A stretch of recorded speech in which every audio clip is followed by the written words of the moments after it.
Hello, sustainable tourism. Here is your module one quick little video just discussing some of the concepts, main things about sustainable tourism and module one.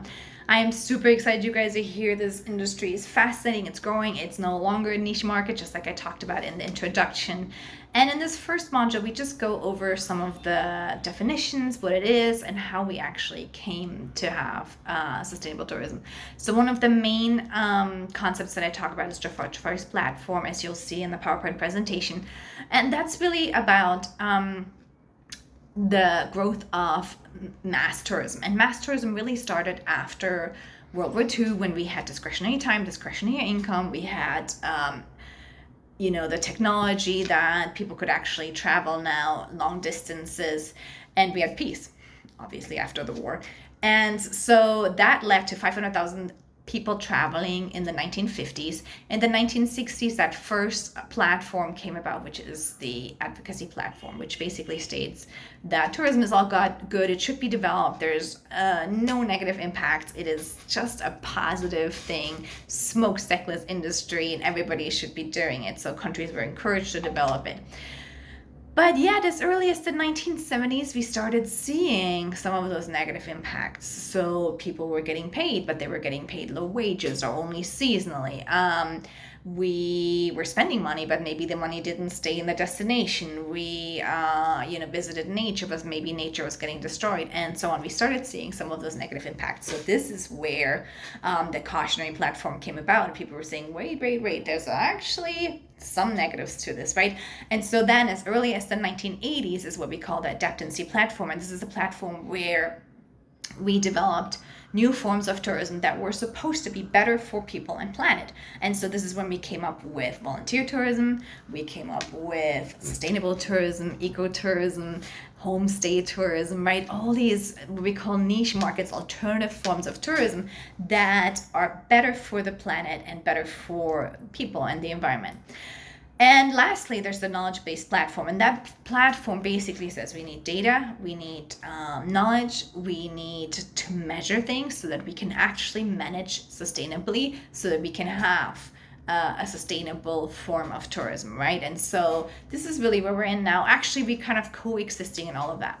So that's the first thing. Then I talk about the tourism life cycle model. This is a concept we talk about in the international tourism class, so this is just a review for those of you who have actually taken the international tourism class. But in that concept, we basically talk about what happens to destinations, how do they actually grow, right?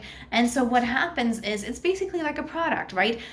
Usually people who are really focused on the culture, who we call allocentrics, that's about 25% of the population, they go to a destination first. Think about backpackers, right? They come there and there's no tourism infrastructure, there's no chains, there's no mass tourism, right? And they just kind of write the local chicken buzz and they try to speak the local language, and they they stay wherever they can stay, and they're really there to get to know that destination. Then they come back and they talk to their friends about it, and the destination grows, more people come.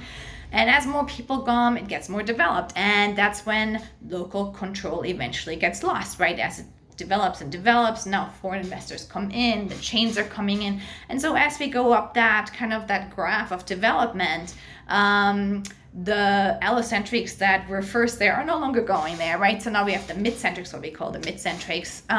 And then finally, when the destination kind of goes up to that top where it's highly developed, it's internationalized, there's mass chains, international investors, right?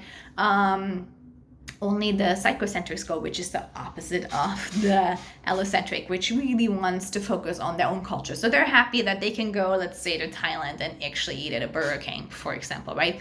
And so once that happens, that destination is basically saturated, because now they're really only attracting 25% of the population, which is those psychocentrics. So now that's when we see destinations competing for the tourist dollars by, cutting down prices, by offering all-inclusive deals where the flight and the hotel and the food, everything is included, and so on, right?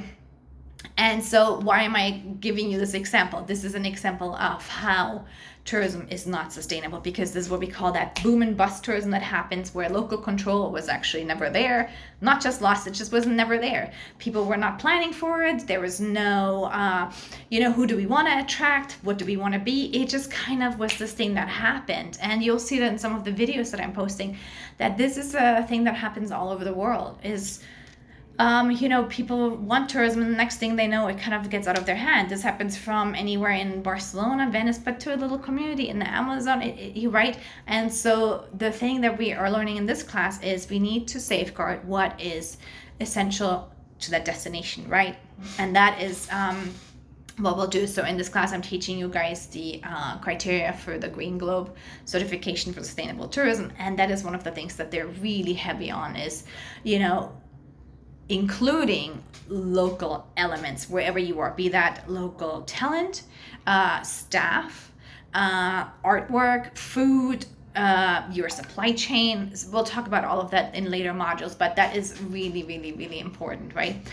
And so in this first module, I want you guys to just think about that. Think about international tourism, how it just grew, and how we really, really, really need sustainable tourism. And like I said, it is not just a niche anymore. It is really a necessity. And anybody from JetBlue, United, right, there's talk about the carbon offsetting, carbon neutral flights.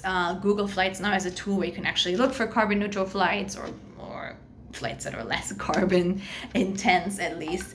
And then you have, of course, your eco lodges, resorts. There's tools that have you compare what hotels are doing more for you, right, in terms of green. And so this industry is really booming. So I think this is good enough for module 1, and I'll see you guys in module 2. Ciao.